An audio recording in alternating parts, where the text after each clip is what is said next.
शीघ्रमुत्तिष्ठ भद्रन्ते नियतं कार्यमाचर न कालमतिवर्तन्ते महान्तः स्वेषु कर्मसु निज निज कार्येषु नियतं भद्रं च समाचरद्भ्यः भवद्भ्यः वीक्षकगणेभ्यः वार्तावली दलमिह साभिनन्दं वन्दे। नीतीश भारद्वाजः अयमहमुपस्थितः।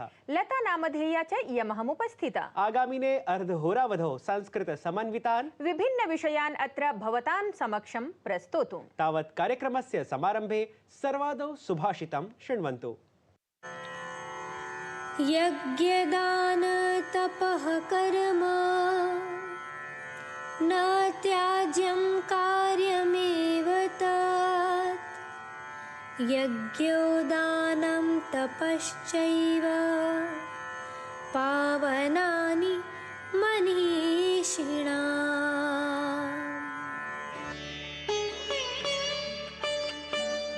यज्ञ, दान तथा तपस्या आदि कर्मों का कभी परित्याग नहीं करना चाहिए, अपितु उन्हें अवश्य संपन्न करना चाहिए। निस्संदेह ही यज्ञ, दान तथा तपस्या साधकों को भी शुद्ध बनाते हैं। Acts of sacrifice, charity and penance should not be given up. They must be performed, since sacrifice, charity and penance purify even the virtuous souls. सुन्दरं सुभाषितं सर्वैः अपि अस्माभिः अवश्यं सन्धार्यम्। समीक्षकाः एतादृशानां नियतनियमानां परिपालनपुरस्सरं संसारे समाचर्यमाणानां गतिविधीनां विषये अपि अस्माभिः अवश्यं चिन्तनीयम्। एतदर्थमेव तु नियतः अस्ति कार्यक्रमस्य अग्रिमः नाम प्रवाहि वार्ता प्रभागः इति। वीक्षकाः, एहि प्रसार्यन्ते जागतिकाः गते सप्ताहावधौ समाचरिताः मुख्याः घटनाक्रमाः। प्रधानमंत्री नरेंद्र मोदी स्वीये मन की बात इति कार्यक्रमे विकसित भारतस्य निर्माणे यूनां महत्वपूर्ण भूमिकां प्रतिपादितवान्। सममेव असौ उक्तवान् यत् यूनः अधिकाधिकसंख्यायां राष्ट्रिय सैन्य प्रशिक्षुदलेन संयुक्ता भवेयुः इति। संसदः शीतकालीन सत्रमस्ति प्रवर्तमानं। डिसेम्बर मासस्य 20 दिनाङ्कं यावत् समायोज्यमाने एतस्मिन् सत्रे महत्वपूर्ण विधेयकानि प्रस्तोष्यन्ते। प्रधानमन्त्री नरेंद्र मोदी संसद भवन परिसरे एतेन शीतकालिक सत्रेण सम्बद्धानां महत्वपूर्ण विषयाणां ज्ञापनं कृतवान्। संविधान दिवसस्य अवसरे दिल्लीस्थिते संविधान सदने भव्यः समारोहः आयोजितः गतः। एतस्मिन् कार्यक्रमे राष्ट्रपति पदासीना द्रौपदी मुर्मुः, उपराष्ट्रपतिः जगदीप धनखडः, प्रधानमन्त्री नरेंद्र मोदी, लोकसभा प्रवक्ता अथ अन्ये गणमान्याः जनाः उपस्थिताः आसन्। अत्र अवसरे राष्ट्रपतिवर्या एकं स्मारकपर्णकम् अथ प्रैषचीटिकामपि प्रकाशितवती। झारखंड मुक्ति मोर्चा दलस्य कार्यकारी अध्यक्षः हेमंत सोरेन इत्येषः झारखंड राज्यस्य 14 मुख्यमन्त्रित्वेन शपथं स्वीकृतवान्। शपथग्रहण समारोहस्य आयोजनं रांची नगरस्य ऐतिहासिके मोरहाबादीति प्राङ्गणे जातम्, यत्र राज्यपालः सन्तोष गंगवारः तस्मै पदगोपनीयतायाः शपथं प्रदत्तवान्। भारतस्य विदेशमन्त्री डॉक्टर एस जयशंकरः इटली देशस्य निजयात्रावधौ संयुक्तराज्य अमेरिकीयं विदेशमन्त्रिणं एंटनी ब्लिंकन इत्यमुं समेत्य अनेकेषां देशानां विदेशमन्त्रिभिः समं मेलनं समाचरितवान्। मेलनावधौ जगतः स्थितिविषये अथ भारत संयुक्तराज्य अमेरिका सहभागिता विषये चर्चा समाचरिता। नवदिल्ल्यां बालविवाह मुक्तं भारतम् इत्येतस्य राष्ट्रियाभियानस्य प्रारम्भः सञ्जातः। एतस्य अभियानविशेषस्य उद्देश्यं बालविवाह मुक्तं भवतु भारतम् इति अस्ति। केन्द्रीयमन्त्रिपदासीना अन्नपूर्णा देवी तावत् एतस्मै अभियानाय समर्पितस्य अध्यन्तर्जालसङ्कुलस्य अपि अनावरणं कृतवती। बंगालखात्याम् आपीडकारणेन निर्मित चक्रवातकारणेन तमिलनाडु, आन्ध्रप्रदेश, पुडुचेरी प्रदेशानां तटीयक्षेत्रेषु अत्यधिकवृष्टेः अनुमानमस्ति। ऋतुविज्ञानविभागपक्षतः रक्तवर्णपरा सञ्चेतना प्रकाशितं गता। कलकत्ता विश्वविद्यालये संस्कृत विभागद्वारा संस्कृत विश्व सम्मान कार्यक्रमः आयोजितः गतः।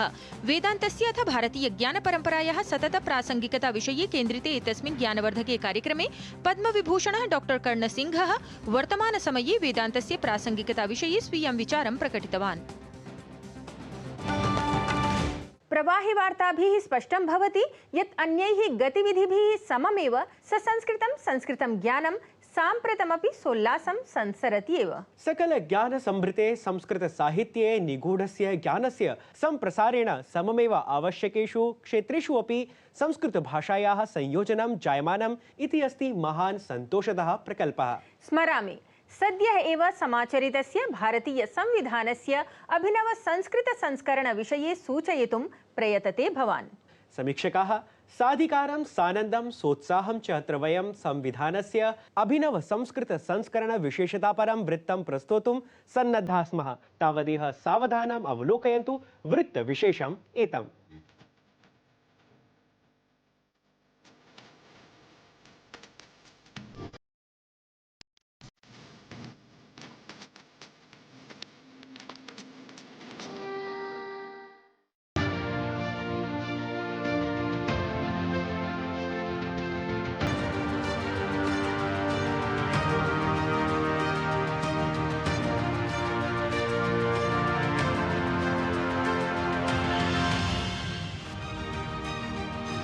संस्कृतं संस्कृतेर्मूलं।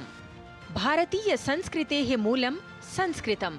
नाम सर्वथा सर्वत्रैव सदैव जीवने परिवारे समाजे देशे संसारे वा परिवर्तनपुरस्सरं परिष्करणम् इति भावः। एतामेव भारतीयां संस्कृतिं भारतीय नागरिकाणां सततं समुत्कर्षतां च सन्धार्य महता श्रमेण संरचितं गतं भारतस्य संविधानम् अथ भारतस्य आत्मवत् देवभाषायां संस्कृतभाषायां संविधानस्य भाषान्तरमपि। एतदनु भारतस्य संविधानस्य 75 वर्षपूर्तिम् उपलक्ष्य अर्थात् ऐषमः संविधान दिवसावसरे संविधान सदने समाचरिते एकस्मिन् ऐतिहासिके कार्यक्रमे संविधानस्य संस्कृत भाषान्तरपरम् अभिनवं संस्कृत संस्करणं भारतस्य राष्ट्रपतिपदासीना द्रौपदी मुर्मुवर्या लोकार्पितवती। यद्यपि भारतस्य संविधानस्य प्रथमं संस्कृत भाषान्तरपरं संस्करणं गतशताब्दस्य 50तमे वर्षे अथ एतस्यैव द्वितीयं संस्करणं तु गतशताब्दस्य 85तमे वर्षे एव प्रकाशमानीतम् आसीत्। तथापि विगतेषु 39 वर्षेषु संविधाने सञ्जातानि सर्वाणि अपि संशोधनानि समावेश्य पूर्वकृतस्य संस्कृतपाठस्य पुनरपि संस्कृतभाषान्तरं प्रकाशयितुं शासनेन सङ्कल्पितम् आसीत्। 42तमं संशोधनात् आरभ्य षडाधिक-100तमं संशोधनपर्यन्तं सर्वेषाम् अपि संशोधनानाम् अनुवादः। अस्मिन् क्रमे अन्यच्च महत्त्वपूर्णं कार्यं समेषाम् अपि संशोधनानां संविधाने सन्निवेशः। संवैधानिकसूचीनाम् अनुवादः अपि महत्त्वपूर्णं कार्यम् आसीत्। अस्मिन् क्रमे परिशिष्टानाम् अनुवादः अपि अन्यत् महत्त्वपूर्णं कार्यम्। शिक्षा सम्बद्धानां ज्ञानग्रन्थानां भाषान्तराय कल्पितस्य राष्ट्रिय अनुवाद मिशन इत्यस्य तत्त्वावधाने संस्कृते विधौ च कृतभूरिपरिश्रमाः विद्वांसः ऐतिहासिकं महत्त्वास्पदं च संविधानस्य संस्कृतभाषान्तरकार्यमिदं सम्पादितवन्तः। अस्मिन्नपि संस्करणे नूतनशब्दानाम् उत पारिभाषिकशब्दानाम् अङ्गीकरणं निर्माणं च अपरिहार्यमासीत्। अतएव इमे समे शब्दाः भावी भाषान्तराय सहायकाः भवेयुः इति मे मतिः। अस्य कार्यस्य कालावधौ एव संसदा पारितं लोकसभा विधानसभासु महिलानां कृते आरक्षणं कल्पयमानं नारी शक्ति वन्दन विधेयकं यद्धि 6अधिकैकशततमं संविधान संशोधनमिति अधिनियमितम् एतेन प्रत्यग्रेण संशोधनेन सह इदं संस्करणं प्रकाशितं गतम् इति नूनं हि अस्ति संस्कृतज्ञेभ्यः महान् हर्षतोषप्रदः विषयः। वार्तावली वृत्तं डीडी न्यूज़। सत्यम्। एतस्मिन्नेव भाषान्तरपरिशीलनकर्मणि वा रतेषु विद्वत्सु अन्यतमः अस्ति प्रोफेसर रञ्जीत कुमार मिश्रः। वीक्षकाः, तृतीयप्रभागीये कार्यक्रमस्य अग्रिमे प्रभागे विशिष्टसंवादाय अस्माभिः अद्य प्रोफेसर रंजीत कुमार मिश्र वर्य एव अस्ति समाहूतः। तावत् आयान्तु अधुना अतिथिद्वारा स्वयमेव जानीमः संविधानस्य संस्कृत भाषान्तर कर्म विषयकं विस्तृतं विवरणम्।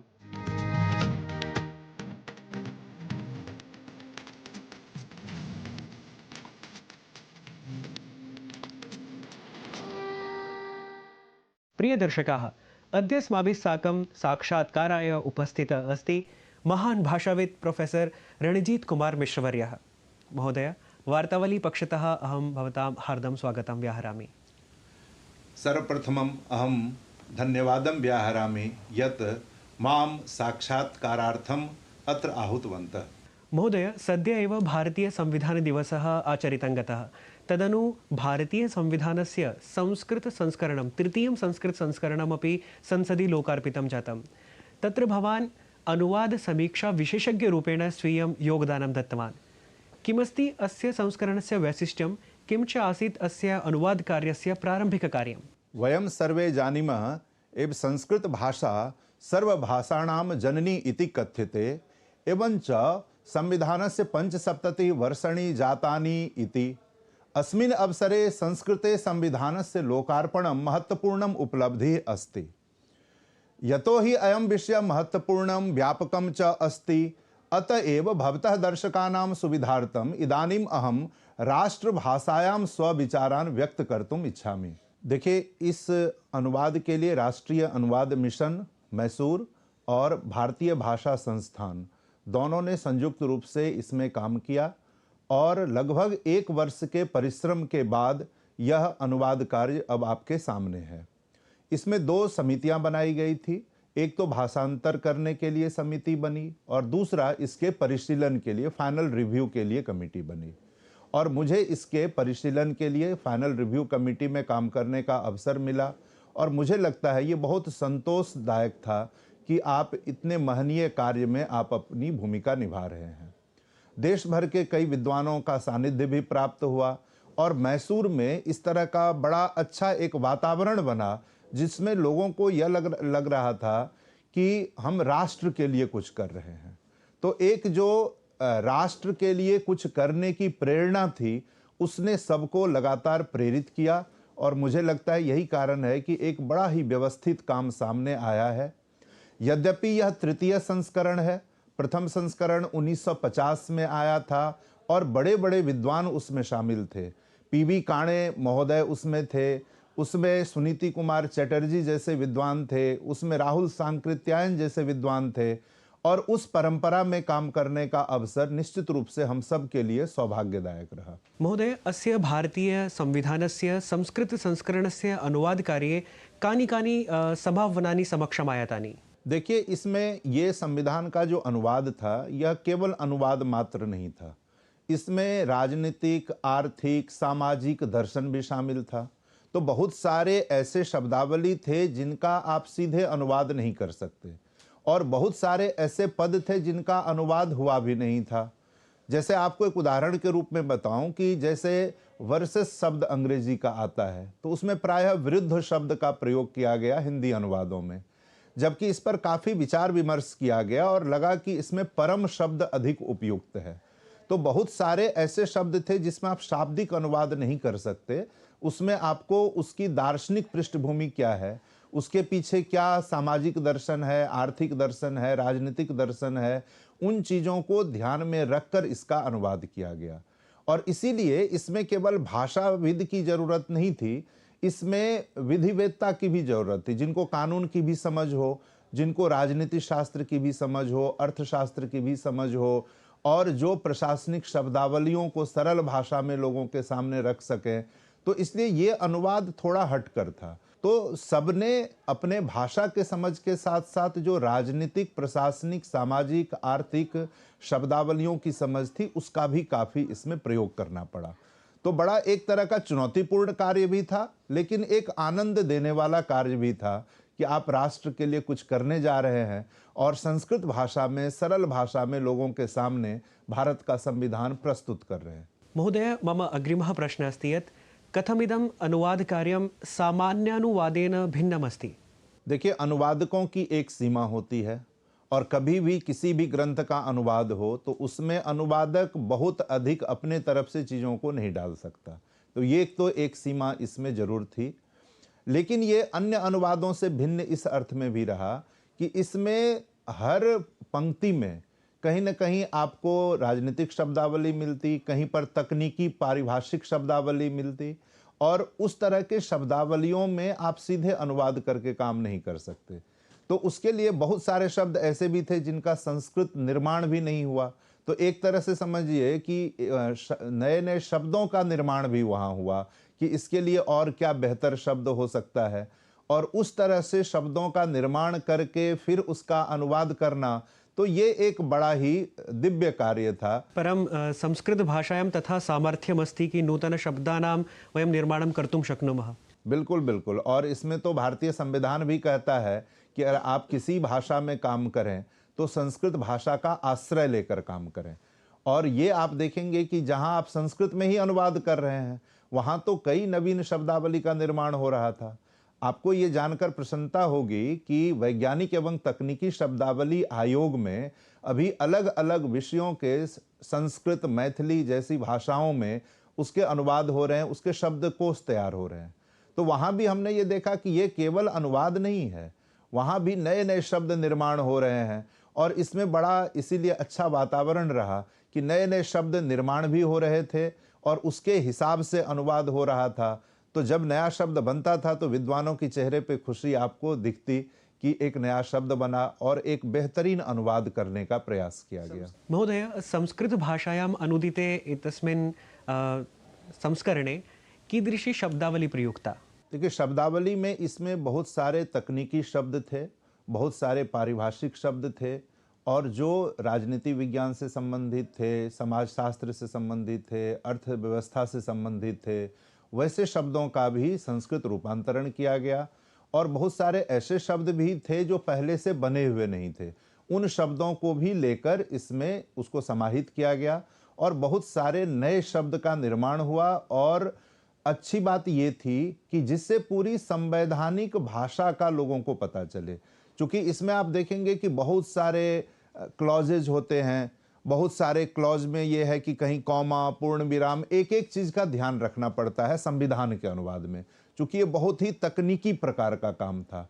तो उसमें लोगों ने बहुत सावधानी रखी और इसीलिए कई कई बार हमें उनको देखना पड़ा, पढ़ना पड़ा, आपस में विचार विमर्श करना पड़ा।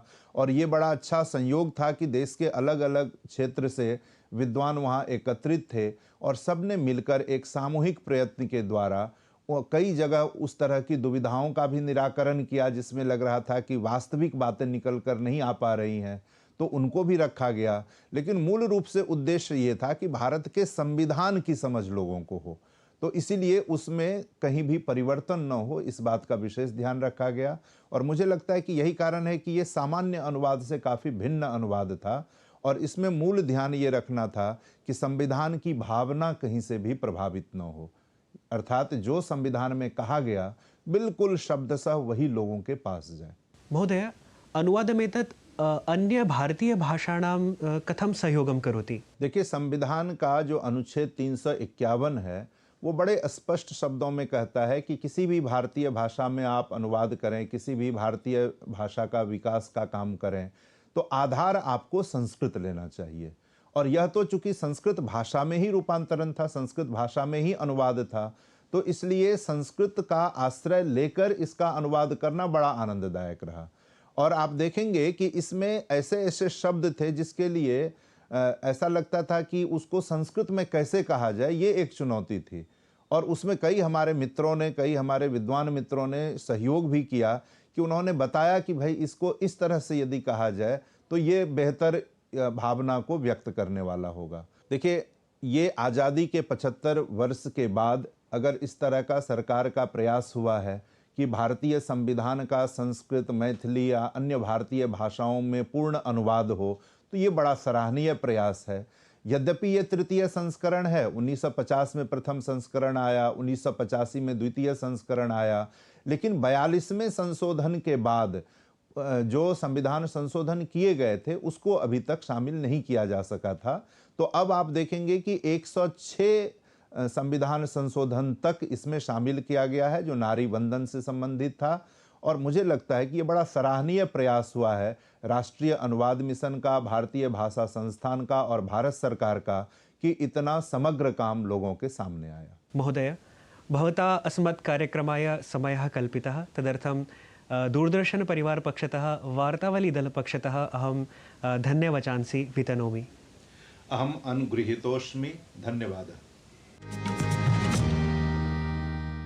ज्ञानवर्धकः, सम्प्रेरकः, सूचनाप्रदः च आसीत् विशिष्टसंवादः एषः। दर्शकाः, संस्कृतं सङ्गीतं विना नैव प्राप्नोति पूर्णताम्, अतः साम्प्रतं सरामः संस्कृतसङ्गीतनिर्झरी क्रमं प्रति, यत्र यथा पूर्वं सुन्दरस्वरेण सज्जितं चित्ताह्लादकं संस्कृतसमन्वितं सङ्गीतं श्रोष्यन्ति भवन्तः, तावत् प्रस्तूयते सङ्गीतनिर्झरी।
संस्कृतं समाराधयन्तः सहृदयाः समीक्षकाः, समारब्धः अर्धहोरात्मकः ससंस्कृतः वार्तावलीति कार्यक्रमः एषः समाप्नोति साम्प्रतम्।